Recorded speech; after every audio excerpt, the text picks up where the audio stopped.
orar, vamos pedir a bênção de Deus. Deixa me colocar na tela. Hoje nós vamos falar de assunto muito lindo, muito importante. Me acompanha aí.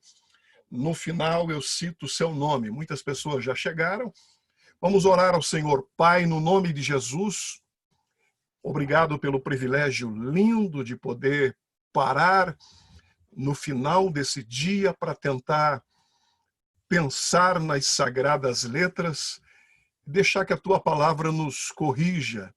Estamos armazenando a tua palavra no nosso alforge e no momento certo o teu Espírito fará dela, que é o cinturão da verdade, transformará em espada do Espírito.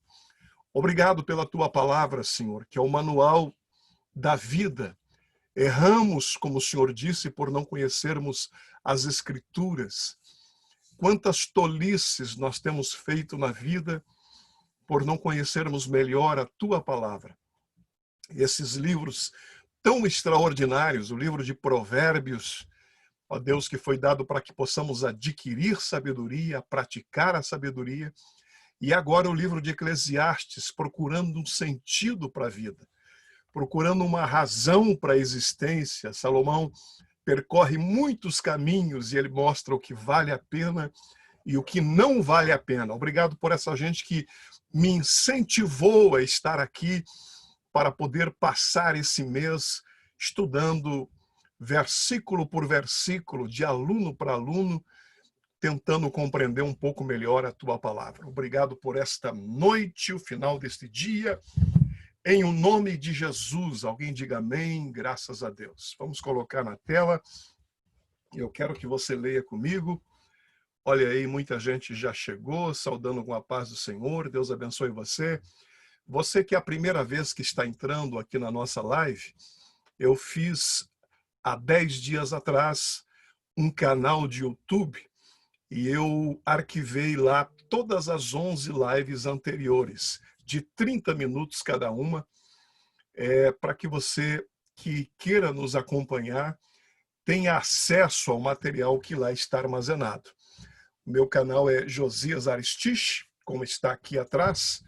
Só você ir lá se inscrever. Cada vez que eu posto, eu faço de forma resumida, tiro esses comentários preliminares, coloco apenas o ensino, e aí você vai direto às considerações que nós estamos fazendo, tá bom? Estamos nos fundamentando muito sobre o comentário bíblico expositivo, que é extraordinário. Estamos procurando também outras fontes de pesquisa. Eu procuro trazer de forma mais esmiuçada possível, mas é para aluno como eu. Pessoas curiosas, no mínimo você vai ter um pouco mais de entendimento em um dos livros mais negligenciados da Bíblia, que é o livro de Eclesiastes. E um dos livros mais extraordinários, para mim, um dos livros mais extraordinários da Bíblia. Tá bom? Vamos lá, então. Vamos colocar na tela. Se aquete aí, sossegue o seu coração. Hoje tem experiências lindas aqui de Salomão para compartilhar conosco, de 4 lugares que ele foi e de 4 tipos de trabalhadores que ele conseguiu detectar. Vamos poder compreender isso. Deixa eu me colocar na tela, depois eu volto a falar aqui com você. Vamos dar uma olhadinha. Observe. Observe. Só um instante, por favor. Só um instante, por favor. Aí está. Aí está. Muito bem. Aí está Eclesiastes, capítulo de número 4. Capítulo de número 4 de Eclesiastes. Vamos ler o versículo 1 até o versículo de número 8. Diz assim: observei ainda toda a opressão que ocorre debaixo do sol. Estamos lendo a nova versão transformadora, que é um português mais contemporâneo. Se você não tem uma Bíblia na nova versão transformadora, eu recomendo, é da editora Novo Mundo? Não, é Mundo Cristão. Mundo Cristão é uma versão extraordinária, muito boa, um português contemporâneo, muito fácil de compreensão, fiel aos originais. Observei ainda toda a opressão que ocorre debaixo do sol, vi as lágrimas dos oprimidos e ninguém para consolá-los. Os opressores são poderosos e suas vítimas indefesas. Concluí, portanto, que os mortos são mais felizes que os vivos.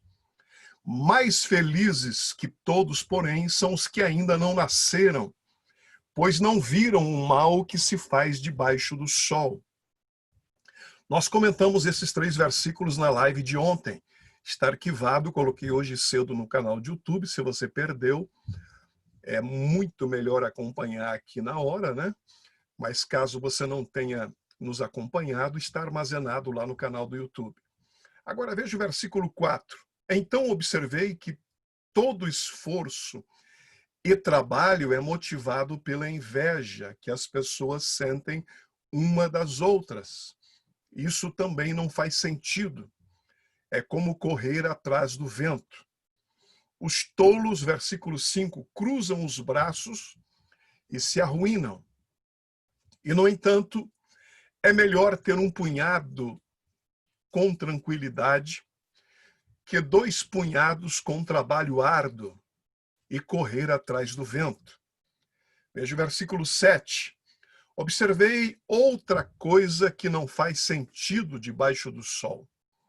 É o caso do homem que vive completamente sozinho, sem filho, nem irmão, mas que ainda assim se esforça para obter toda a riqueza que puder.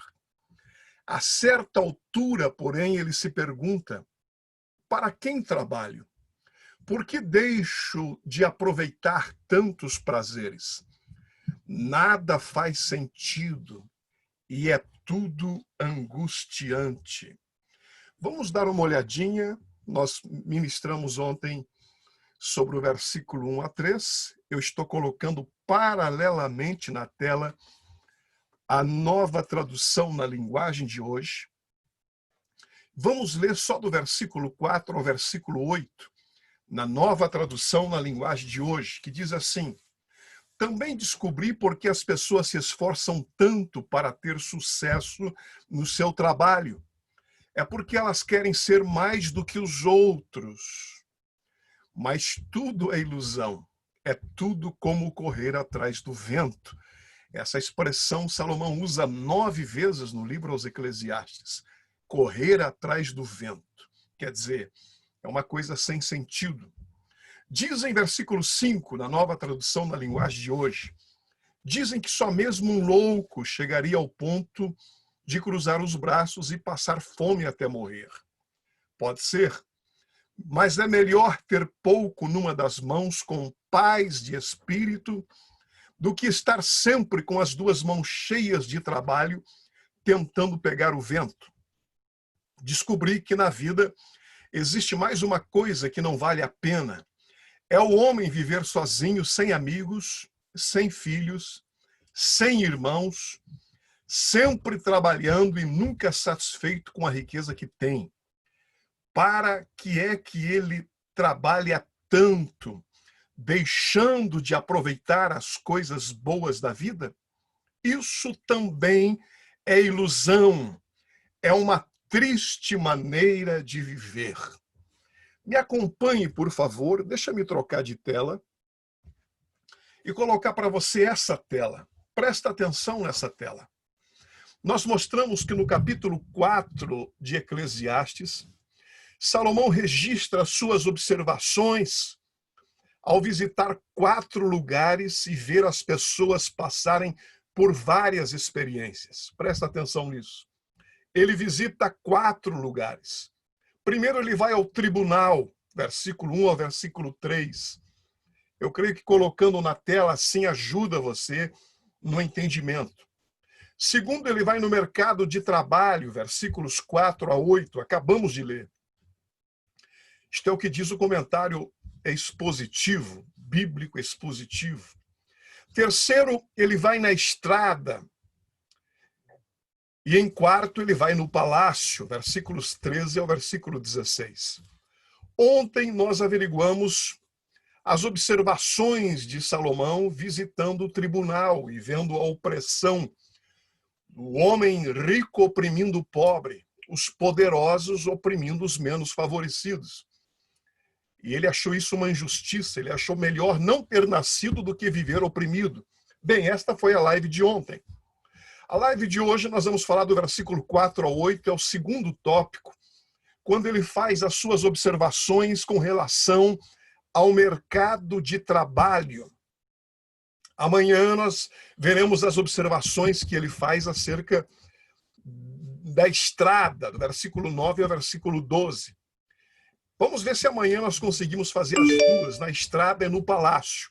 Vale a pena, é algo lindo, maravilhoso para o nosso entendimento. Então, dito isto, vamos tentar entender aqui, deixa preparar, deixa tirar isso daqui, atenção, mais isso, e deixa eu tentar passar esse tempo com você aqui, explicando esse momento importante. Bem, Salomão registra suas observações, como você viu, ao visitar 4 lugares e ver as pessoas passarem por várias experiências. Primeiro, no mercado de trabalho, versículo 1 a 3, como você viu, deixa eu abrir a minha tela aqui, para eu não me perder. Segundo, primeiro no tribunal, segundo no mercado de trabalho, depois na estrada, depois no palácio. Hoje nós vamos ver no mercado de trabalho, versículo 4 ao versículo 8. Aborrecido com o que ele viu no tribunal, nós vimos ontem, o rei dirigiu-se então ao mercado, a fim de observar diversos profissionais trabalhando. Salomão, ele considerou 4 tipos diferentes de homens no mercado de trabalho. Me acompanhe. 4 tipos de homens no mercado de trabalho. Primeiro, ele observou o homem diligente. É o que está no versículo de número 4. Veja o homem diligente. Diz assim: então observei que todo esforço e trabalho é motivado pela inveja que as pessoas sentem uma das outras. Isso também não faz sentido, é como correr atrás do vento. Eclesiastes capítulo 4, versículo 4. Nada mais natural do que Salomão encontrar primeiro um homem que trabalhava com afinco. Esse homem não apenas estava ocupado, mas também era habilidoso em seu trabalho, competente em tudo aquilo que ele fazia. Habilidade e competência estavam relacionados com as mãos desse homem. Todavia, quando Salomão olha para o coração desse homem, Salomão se decepciona. Este é o homem, estamos falando do homem diligente. Ele visita 4 homens no mercado de trabalho. O primeiro é o homem diligente. E ele vê as mãos desse homem. Esse homem, ele é habilidoso com as mãos. Todavia, quando Salomão prescruta o coração desse homem, ele se decepciona. O seu afinco era competir com os outros e ganhar mais dinheiro do que os outros. O propósito do seu trabalho não era produzir coisas úteis e belas, nem ajudar pessoas, mas se manter à frente na competição e sobreviver na guerra do mercado de trabalho, para poder garantir o seu sustento. Salomão já nos disse que o trabalho é uma dádiva de Deus. Nós temos isso em Eclesiastes capítulo 2, versículo 24, quando Salomão faz menção da importância do trabalho. Mas assim como todas as bênçãos que vêm de Deus, o trabalho também pode ser distorcido pelo pecado. Está lá, eu coloquei hoje pela manhã, no canal do YouTube, uma mensagem que eu preguei domingo retrasado na igreja, a maldita capacidade que nós temos de transformar bênção em maldição. Trabalho é algo digno, é algo que Deus deixou para o homem. Adão tinha que trabalhar para cuidar do Éden. O trabalho é uma bênção, é fruto do pecado, mas é para o nosso sustento. Deus o transformou em bênção para o homem, apesar das dores que ele possa causar. Mas mesmo a dignidade do trabalho, nós vemos Paulo falando do trabalho, vemos Salomão falando do trabalho, né? Agora nós podemos facilmente tornar o trabalho em um pecado na nossa existência. Salomão ressalta que grande parte do nosso trabalho, para muitas pessoas, pode ser motivado pela inveja, pode ser motivado por um desejo pecaminoso de poder subir na vida, passando, às vezes, até mesmo por cima de outras pessoas. Os economistas identificam a ambição competitiva no interesse próprio como motor que impulsiona a economia capitalista, não é mesmo? Mas Eclesiastes reconhece uma motivação mais profunda no trabalho, uma motivação que parte do coração egoísta, do coração em queda, o homem que caiu, o homem que se desviou do propósito. Então, Salomão vê que o trabalho pode ser fruto do egoísmo, da inveja. E a inveja não é a única razão pelo qual as pessoas trabalham. É claro, e se lêssemos esse versículo de forma isolada, ele fica fora de contexto, ele soaria exagerado para nós. Certamente existem algumas exceções que comprovam a regra, mas mesmo assim, Salomão expressa uma verdade. Uma das razões pelas quais muitas pessoas trabalham tanto é para conseguir o que o próximo tem, é para conseguir aquilo que o vizinho tem. E por isso que muitas pessoas enganam o governo na declaração do imposto de renda, passam perna em clientes ou acumulam dívida nos cartões de crédito. É porque invejam o que as outras pessoas têm e fazem de tudo para conseguir o mesmo que as outras pessoas conseguem. Há muitas coisas que somos tentados a invejar. A aparência de alguém, por exemplo, suas habilidades ou condições de vida. Outra pessoa tem um emprego que sempre quisemos ter, quem sabe, mas de todas as coisas que somos tentados a invejar, normalmente os bens do nosso vizinho estão perto do topo da lista. Basta você ler os 10 mandamentos. A maioria das coisas que não devemos cobiçar são coisas que o dinheiro pode comprar. É assim mesmo. A maioria das coisas que não devemos cobiçar são coisas que o dinheiro pode comprar. Trabalhamos muito para ganhar mais dinheiro, para comprar mais coisas, ou usamos o cartão de crédito para nos entreter com aquilo que um economista chamou de terapia de varejo. Se conseguirmos tudo o que cobiçamos, outra pessoa nos invejará e o ciclo continua, um invejando o outro. O mundo está cheio de vizinhos tentando superar seus vizinhos. Essa é a vida. Eu creio que você já assistiu esse filme. Esse sentimento é resultado do pecado do coração do homem. Capacidade de fazer do trabalho um pecado. Isso é só o homem que consegue fazer. Algo digno, ele torna indigno, com o intuito de poder ter o que o vizinho tem, o que um amigo tem. Ele se torna egoísta, avarento, ele passa por cima de regras, ele, se preciso for, lesa o governo. Claro que Salomão está observando aqui o mercado de trabalho de um homem ímpio. É um homem diligente naquilo que ele faz, e ele não mede esforço para conseguir aquilo que ele quer, mas ele quer conseguir por inveja. Olha o que diz o versículo. Observei que todo esforço e todo o trabalho é motivado pela inveja que as pessoas sentem uma das outras. Cobiçamos aquilo que os outros têm E não queremos estas coisas, como também desejamos ir além e ter mais do que os outros têm. Uma casa não basta, precisamos de duas. 2 carros não servem, precisamos de 4. A cobiça, a competição e a inveja, elas são trigêmeas, elas andam juntas.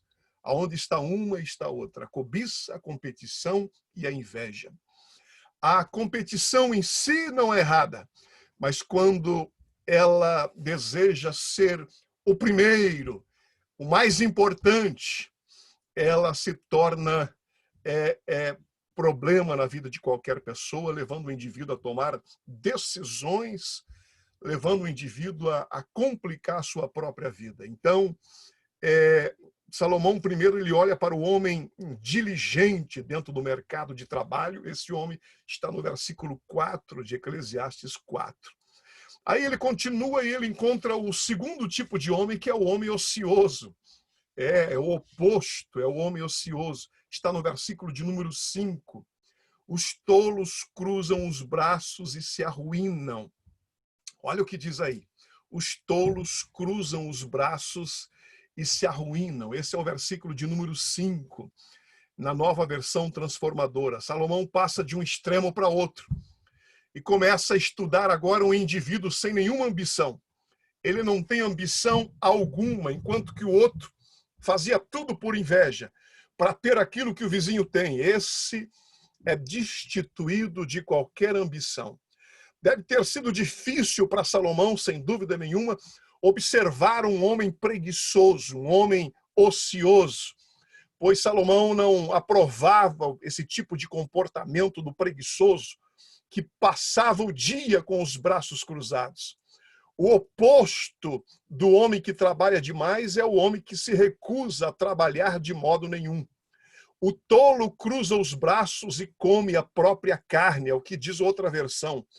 O tolo cruza os braços e come a própria carne. Come a própria carne é uma figura de linguagem que pretende dizer que o preguiçoso dissipa e perde todos os seus bens, como se destruísse por vontade própria ou por necessidade o seu próprio corpo. Veja que situação que o indivíduo chega. Assim como o trabalho pode consumir tudo, a preguiça pode levar o canibalismo próprio. Quer dizer, o trabalho demais leva o indivíduo a se consumir, a sua saúde, a sua família. Ele trabalha demais e não tem tempo para o lazer. Esse outro indivíduo, o indivíduo ocioso, ele se perde pela sua própria ociosidade, né?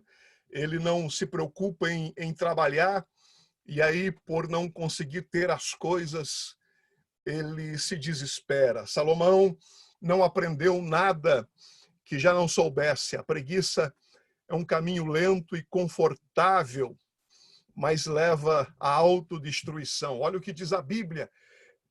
Provérbios capítulo 6, versículo 10 e 11. Diz assim, Provérbios capítulo 6, versículo 10 e 11.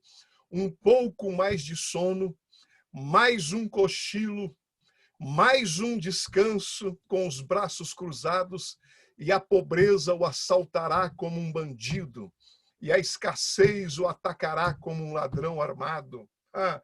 Olha o que diz Paulo em 2 Tessalonicenses, capítulo 3 e versículo 10. Quando ainda estávamos com vocês, lhes ordenamos: quem não quiser trabalhar não deve comer. Expressão de Paulo. Jesus nos convida a viver da mesma forma. A melhor forma que encontramos em Eclesiastes. Trabalhe muito, mas se contente com aquilo que você tem. Essa é a mensagem de Jesus. Encontre satisfação na bondade de Deus. Como a moça que citou o Salmo de número 23 de forma errada, mas mesmo assim, ela falou a maior das verdades que pode ser dita. Ela disse, em vez de ela dizer assim, o Senhor é meu pastor, nada me faltará. Ela disse, o Senhor é meu pastor, isso é tudo que me faltava. Aleluia, aleluia. Isso é tudo que me faltava. Muitos de nós queremos tantas coisas na vida que se torna difícil dizer isso. Mas independentemente de Jesus, é tudo que queremos ou não. A verdade é que ele é tudo aquilo que nós mais precisamos, aquilo que mais necessitamos. O homem diligente era motivado pela concorrência, não tinha tempo para descansar. O ocioso era motivado pelo prazer, estava arrumando para a própria ruína e não tinha tempo para produzir. Existe aí, alguém pode perguntar, será que existe um meio termo para esses dois extremos? Tremendo isso, hein? Tremendo isso, tremendo isso. O ocioso era motivado pelo prazer, ele estava arrumando para a própria ruína, porque ele não tinha tempo absolutamente nenhum para poder produzir. O diligente era motivado pela concorrência, mas ele não tinha tempo para poder descansar. Qual o equilíbrio para tudo isso? Existe um equilíbrio para isso? Existe. Versículo de número 6. Primeiro ele falou do homem diligente no seu trabalho, mas motivado pela inveja, motivado de forma errada para poder ter aquilo que o vizinho tem. Segundo, ele fala sobre o homem ocioso, o oposto do homem diligente, que cruza os braços para ver o que vai acontecer. Deseja as coisas, mas não corre atrás. E a ociosidade, a preguiça é altamente condenada na Bíblia. Aí tem o terceiro homem. Primeiro, o homem diligente. Segundo, o homem ocioso. Terceiro, Salomão fala no versículo 6 do homem equilibrado. Veja qual é o homem equilibrado, versículo de número 6. E, no entanto, é melhor ter um punhado com tranquilidade. Veja bem, é melhor ter um punhado com tranquilidade que 2 punhados com trabalho árduo e correr atrás do vento. Eu vou ler de novo. Deixa-me ler para você. Deixa-me ler para você em outra versão, versículo de número 6. Deixa-me ler para você na nova tradução na linguagem de hoje. Pode ser, mas é melhor ter pouco numa das mãos, com paz de espírito, do que estar sempre com as 2 mãos cheias de trabalho, tentando pegar o vento. Meu Deus, como a Bíblia é linda, como a gente erra por não conhecer mais a palavra de Deus. Veja que coisa tremenda. Primeiro, o homem diligente. Segundo, o homem ocioso. Terceiro, o homem equilibrado. É um homem produtivo no seu trabalho, mas ele também se preocupa em ter tempo para as demais coisas da vida. E há coisas muito mais importantes do que o trabalho. Ele tem tempo para a família, ele tem tempo para o descanso, ele não é escravo da competição, mas também não tenta fugir das responsabilidades que a vida lhe traz. Ele trabalha, e muito, mas ele sabe colocar um divisor na área do trabalho. Eu soube de uma pesquisa realizada em 1989, mostrou que o tempo médio de lazer de um americano havia diminuído naqueles anos. Isso aconteceu em 1989. E nos anos anteriores, o tempo de um americano com o lazer havia diminuído cerca de 37%. Isso mostra como poucas pessoas sabem ter uma vida equilibrada. Eles acabam entrando em uma roda viva de trabalho, de compromisso, de responsabilidades que a vida às vezes nos traz. Não sabem dividir as coisas, acabam perdendo os filhos, acabam perdendo o casamento, esposa solitária, quando não o marido, filhos que entram na contramão, às vezes perde-se a própria saúde e eles entram numa roda viva e não sabem mais como sair dela. É, mas o homem equilibrado não. O homem equilibrado, ele sabe até onde pode ir.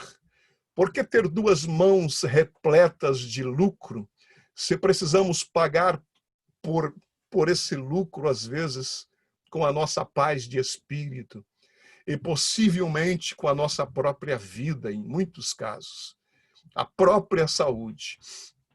É muito melhor ter o lucro em apenas uma das mãos e a tranquilidade na outra.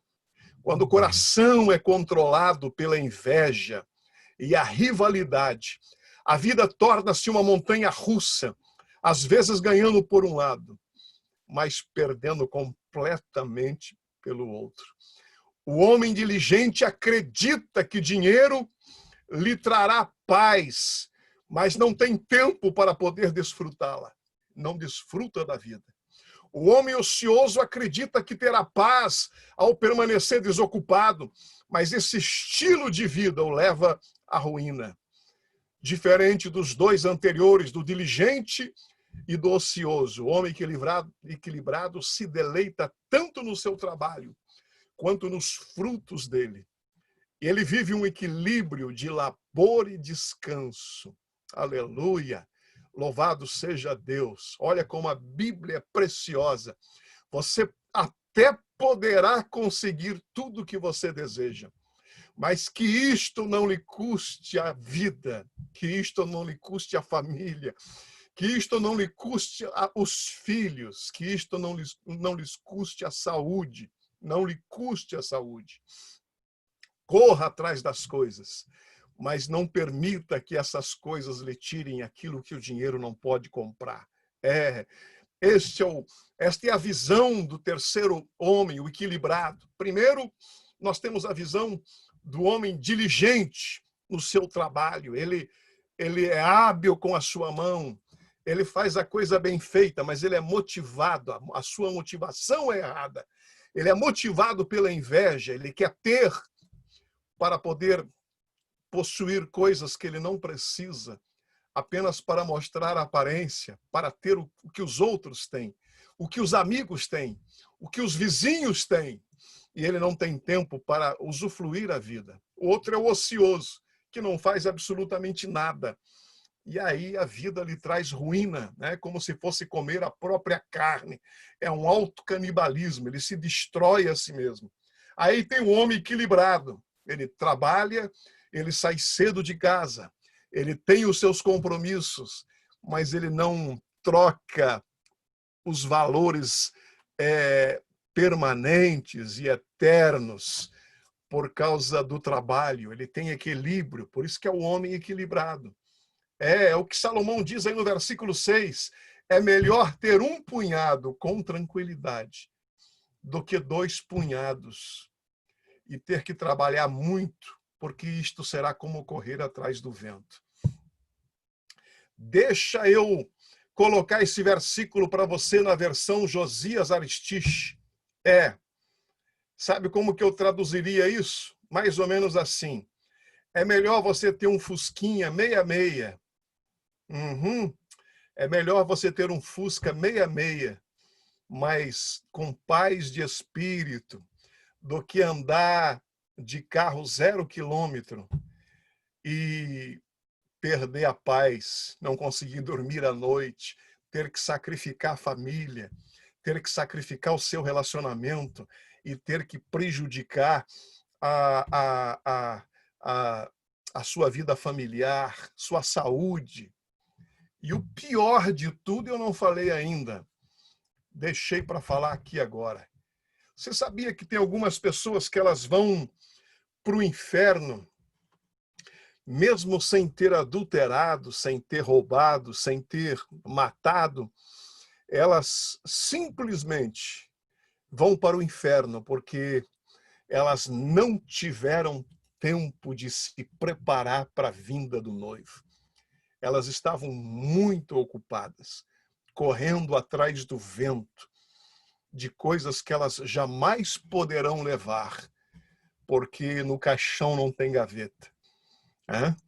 E elas deixam, como nós já vimos Salomão pensando acerca disso, deixando às vezes para um filho que vem para destruir tudo aquilo que ele construiu. As suas imaginações, Salomão diz que isto é como correr atrás do vento. Algumas pessoas não são mais espirituais simplesmente porque elas não têm mais tempo para o secreto com Deus. Elas não têm mais tempo para poder parar para ler a palavra de Deus. Elas estão muito ocupadas. Elas não são perniciosas. Elas não são mundanas. Elas não são perigosas, mas elas vão perder o céu porque trabalharam demais. Não estamos condenando o trabalho. Pelo contrário, a Bíblia condena o preguiçoso, mas precisa ter tempo para todas as coisas. O homem equilibrado, ele cuida do seu trabalho, ele tem responsabilidade, mas ele não negligencia a família, não negligencia o seu corpo, a sua saúde, não negligencia principalmente a sua vida com Deus. Porque ter coisas que nós não podemos ter. Eu não sou absolutamente contra se você puder andar num carro de 500 mil reais, de 500 mil dólares. Ande com um de $1 milhão, desde que isto não lhe custe a saúde. Desde que você não tenha que fazer part-time, desde que você não tenha que passar a noite fora de casa trabalhando, desde que você não sacrifique a família, desde que você não deixe de vir para a igreja adorar a Deus, tenha tudo aquilo que você puder ter, o melhor carro que você puder ter. O problema é a aparência, é a inveja, é o homem diligente, o primeiro homem que Salomão observou, que quer mostrar aparência e sacrifica a vida, sacrifica a saúde, sacrifica a família, pensando no bem-estar da família, ele sacrifica a própria família, porque as coisas mais preciosas que um filho quer não pode ser dado com dinheiro. Aliás, ele não tem tempo para estar com os filhos, ele não tem tempo para estar com a esposa, para olhar nos olhos, ele não tem tempo para essas coisas. Que Deus tenha misericórdia. Que lindo poder parar aqui para poder estudar a palavra de Deus e aprender com essas observações de Salomão. Salomão vê o homem diligente, depois ele vê o homem ocioso. E aí no versículo 6 ele fala do homem equilibrado. É melhor ter um punhado com tranquilidade do que 2 punhados com trabalho árduo e correr atrás do vento. Meu Deus, que mensagem atual! Que mensagem para os nossos dias de Salomão. Que coisa linda, eu me inspiro. Fico até com vontade de pregar aqui para você, não é o propósito. Mas dá vontade.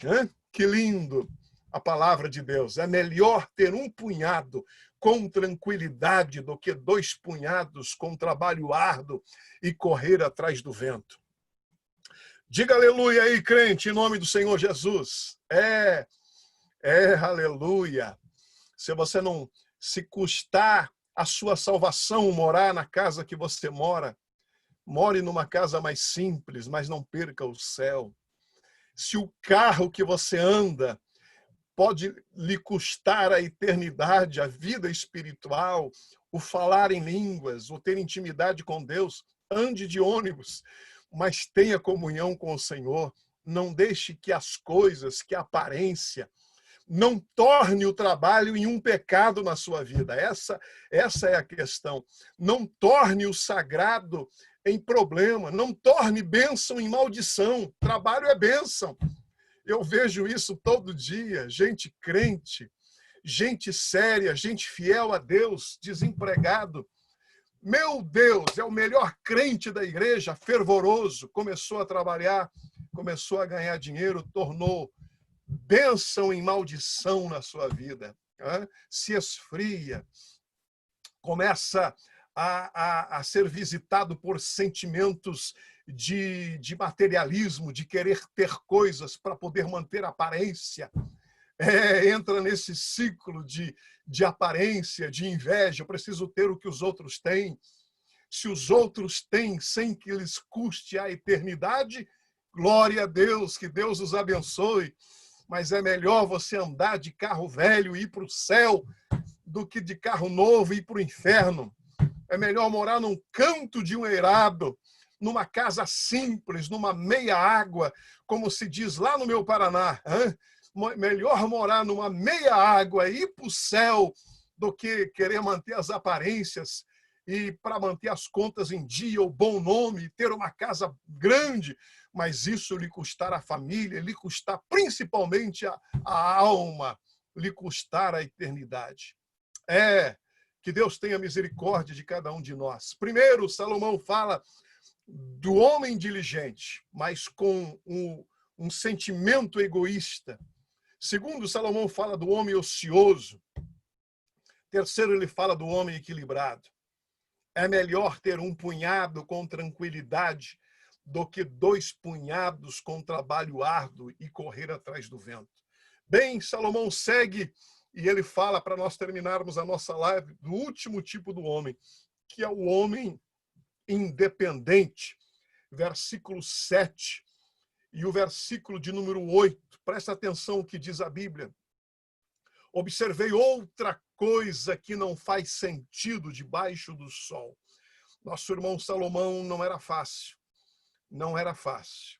É o caso do homem que vive completamente sozinho, sem filho, nem irmão, mas que ainda assim se esforça para obter toda a riqueza que puder. A certa altura, porém, ele se pergunta: para quem trabalho? Por que deixo de aproveitar tantos prazeres? Não faz sentido. Tudo isso me é tudo angustiante. Eclesiastes capítulo 4, versículos 7 a 8. Ele falou do homem diligente. Ele falou dentro do mercado de trabalho. Ontem nós falamos no tribunal.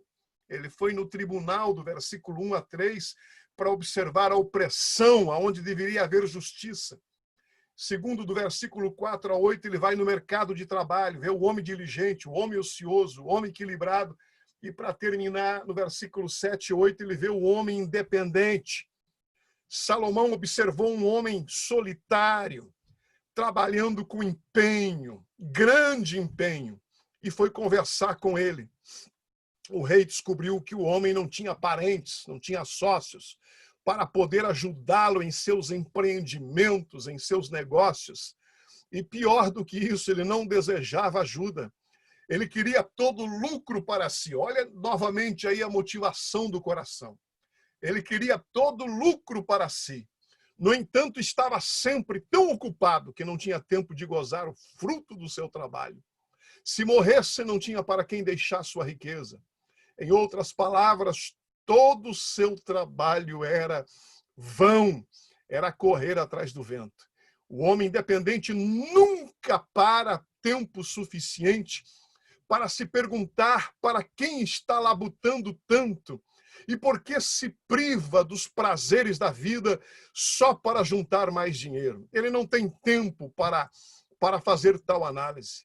Enquanto o homem diligente ao menos gerava empregos para outras pessoas, o homem ocioso desfrutava algum lazer da vida. O independente não fazia nenhuma coisa nem outra. Ele nem gerava empregos e ele nem aproveitava a vida. Conclusão de Salomão, para nós terminar. Tudo isto é correr atrás do vento. Tudo isto é vaidade, não faz sentido, é tudo angustiante. É o que diz aí o versículo de número 8. Por isso, bem-aventurados os equilibrados, bendito seja o nome do Senhor. Bem-aventurado, coloca na Bíblia aí mais uma bem-aventurada, ou melhor, não pode acrescentar, nem tirar e nem colocar, mas é uma verdade fundamentada na palavra. Bem-aventurados são os equilibrados. Os que trabalham, precisam trabalhar, mas têm discernimento de que a vida não é só trabalho, que precisam colocar o reino de Deus e a sua justiça em primeiro lugar, priorizar sua comunhão com Deus. Deus cria conexões, Deus abre portas e te faz próspero e coloca situações, circunstâncias, dá coisas na sua mão que pessoas mais preparadas que você não tem. É o que Deus faz. É a mensagem que eu preguei, está lá no canal do YouTube. Dá uma olhadinha lá para você ver. Uzias, enquanto buscou ao Senhor, Deus o fez prosperar. Bendito seja o nome do Senhor. Que nós possamos trabalhar e trabalhar muito. Deus não tem prazer na preguiça. Deus manda o preguiçoso ir ter com a formiga. Salomão escreveu isso em Provérbios. Ele era obstinado ao trabalho, ele abominava a preguiça, mas aqui ele mostra que o trabalho pode se tornar um pecado em nossa vida. Qual a motivação? Aparência? Querer mostrar aquilo que eu não sou? Permitir que o materialismo seja o centro da minha existência? Sacrificar a própria família? Pior, sacrificar a vida espiritual? Pense nisso nesta tarde. Veja como vale a pena aprender com Salomão no livro de Eclesiastes. Que Deus abençoe sua vida. Que o Espírito de Deus